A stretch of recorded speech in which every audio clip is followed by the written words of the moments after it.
Sir, Okay. why can you not hear a pterodactyl in the bathroom? Because its P is silent. Yes, damn it. Right. You read the same books I did when I was a kid. Well, working in the Natural History Museum for like 20 years, I've heard that one before. What is the correct way to talk to a Tyrannosaurus Rex? The way I do it. What is that? You don't have to say anything, you're dead. Oh, okay, well, the answer is long distance. That's true.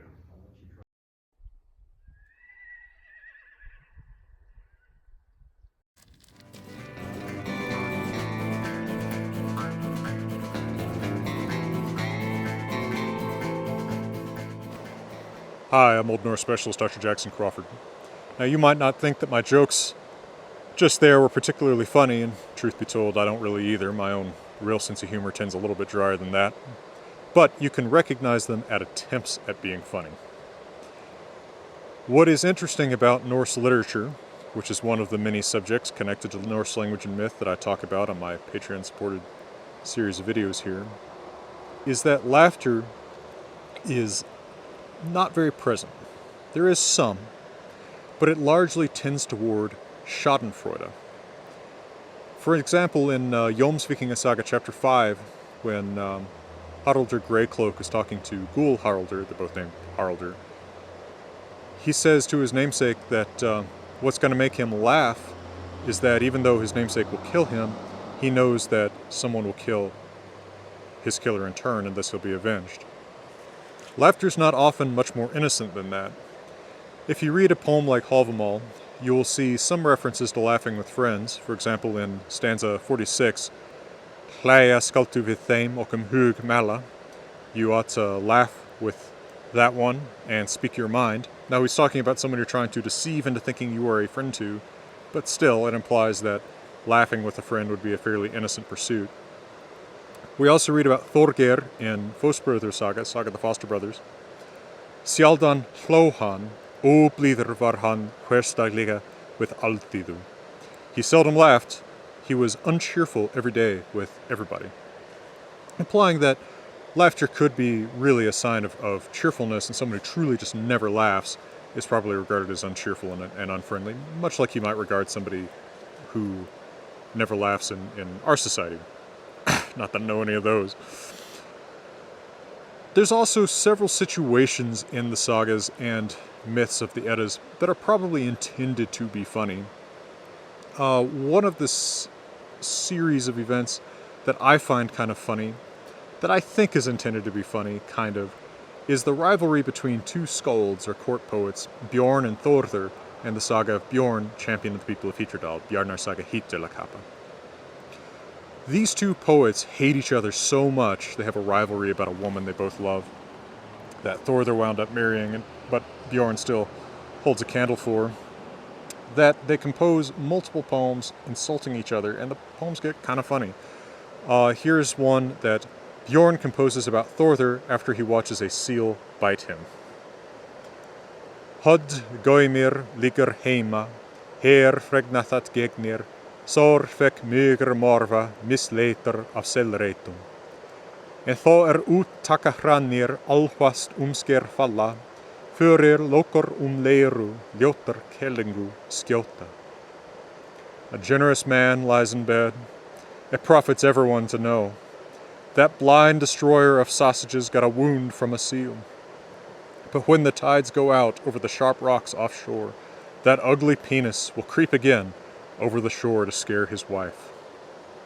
Now, there's a lot here that you would see in probably some kind of juvenile mocking humor today, and even something a little bit subtler, right? The subtle kind of mocking praise, a generous man lies in bed. It profits everyone to know. It really doesn't, right? But calling him a blind destroyer of sausages, i.e. somebody who just eats a lot of sausages, remarking about his ugly penis, etc., it seems like it's meant to be mocking in a funny way. And of course, the whole rivalry between them is pretty funny. After they have had several such poems exchanged, Thorður sees Bjorn deep in a cow that's having trouble getting the calf out, and accuses him of being in that posture pretty often. Right? I mean, you can tell the joke he's making there. It's cruel, but it's still humor.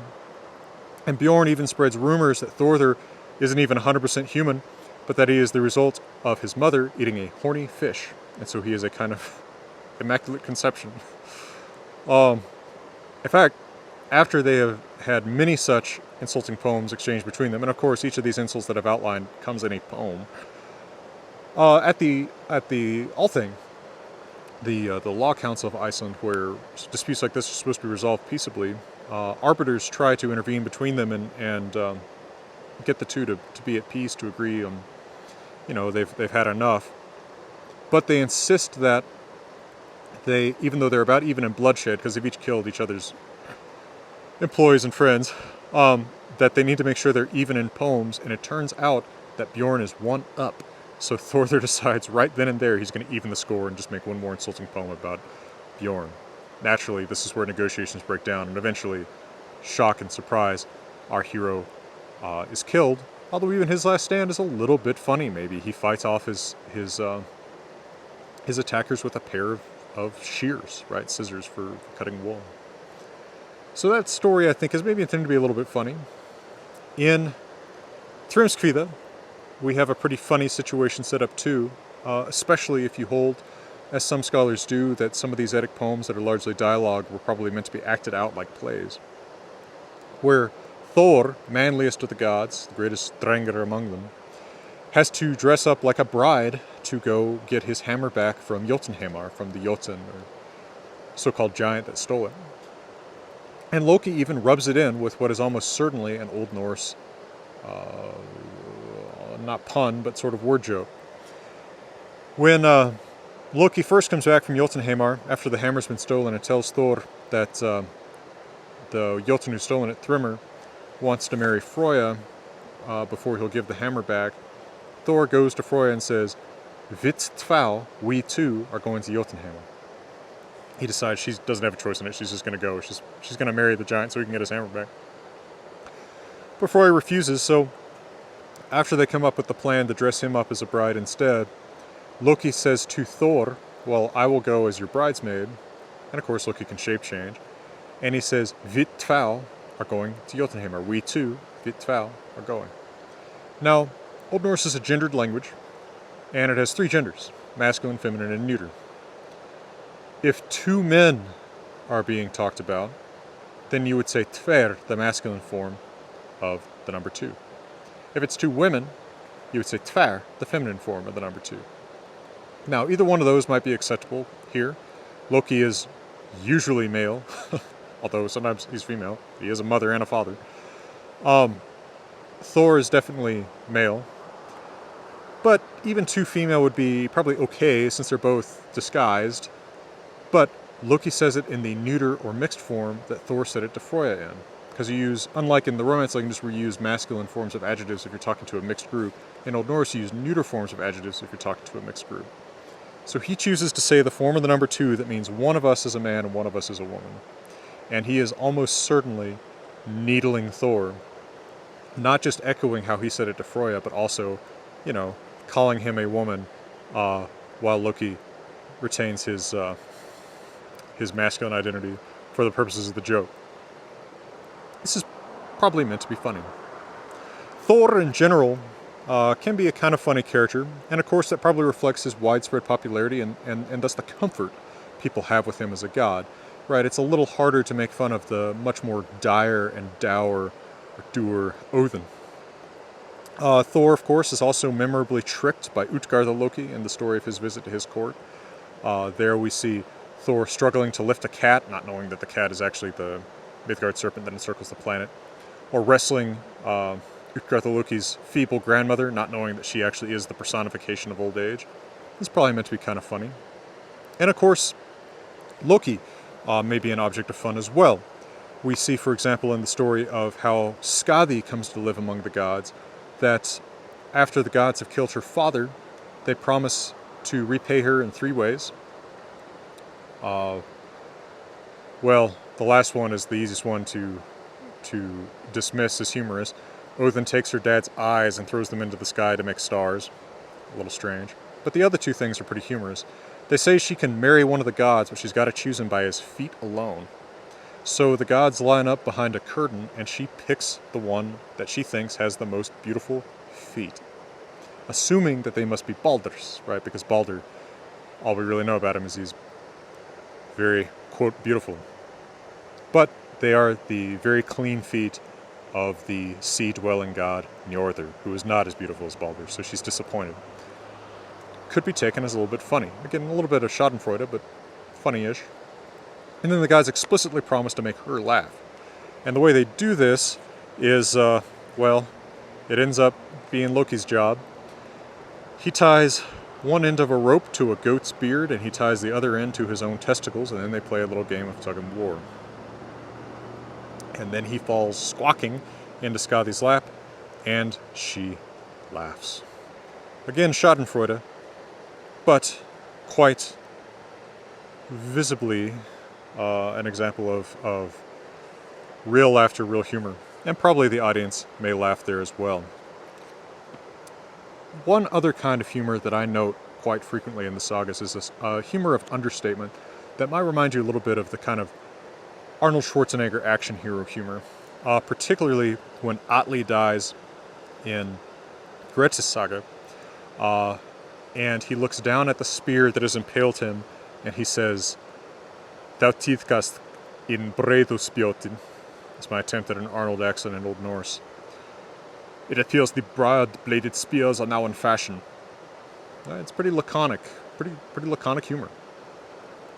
Tell you what, after a little break from my sponsor, I'll tell you about one particularly weird example from a fairly obscure source.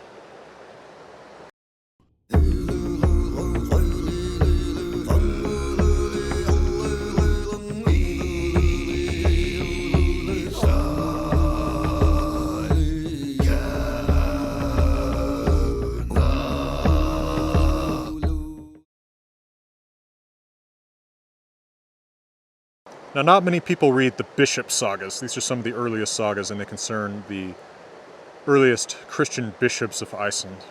But, and also no one would say they're particularly funny for the most part. They're very dry. But Laurentius saga, the saga of the bishop Laurentius, has a fairly funny prank. Bishop Laurentius has a Dutch assistant who does not speak Old Norse well. And so he asks the bishop, how may I greet people in a friendly way? Right? How can I say a friendly hello, how you doing? And so the bishop presumably kind of, coughs into his sleeve, and he says, well, I'll tell you what to say. You say, Fagnadalaus kompan. And to the Dutch assistant, this sounds believable. He knows Fagnadar means joy. He knows laus in Latin means praise, so he assumes that it's the same thing in Old Norse. And then kompan sounds like companion, which it is. But what the bishop told him to say is joyless companion. And anyway, people actually interpret this as an insult, and it makes life much more socially awkward for the Dutch assistant, who I believe on one occasion even gets beaten a little bit for saying this. So, the sagas aren't humorous, exactly. Although if you like that laconic humor, you'll often find some pretty good one-liners at the time somebody dies, particularly like Atli's and Grettis saga. And there's a lot of schadenfreude, but it is, after all, a literature of a fairly serious people with a fairly serious lifestyle. It's not surprising that one of the ways they would blow off steam is talking about, well, the joy of seeing somebody you don't like get hurt. All right. Well, folks, I hope this has been an interesting and informative look at this issue for you. I'm also going to be bringing on some people for crowdcast interviews for my Patreon supporters that will be posted on YouTube later. People that have real things to say about their own original research about this. For instance, I'm going to have Johanna Katrin Friedrichsdottir on. Previously at Yale University, now at the National Library of Norway. She's done some research on humor. Also has a great new book about women in the Viking Age out that you ought to check out. All right. For now, thank you as always to my generous Patreon supporters. And from beautiful Colorado, let me wish you all the best.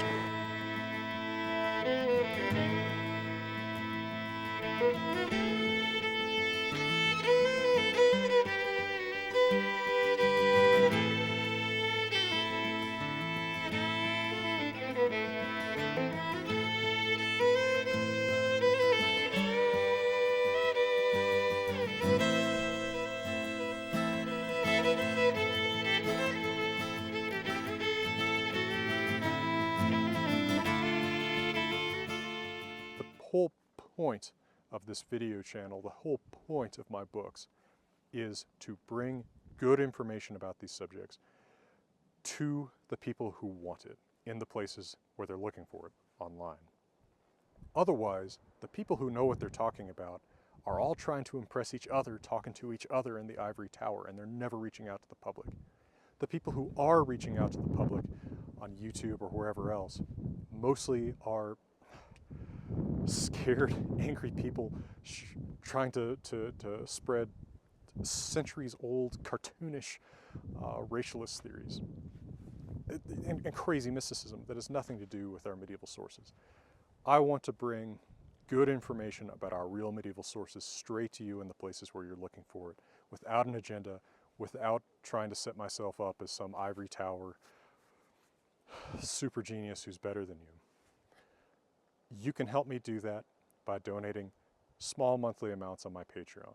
And everyone who does that has my everlasting thanks for your incredible generosity and the way that you help me make a university of my favorite place in the world, the Great Rocky Mountain Outdoors. Well, from the middle of beautiful Colorado, let me wish you good thinking, good skepticism, and all the very best.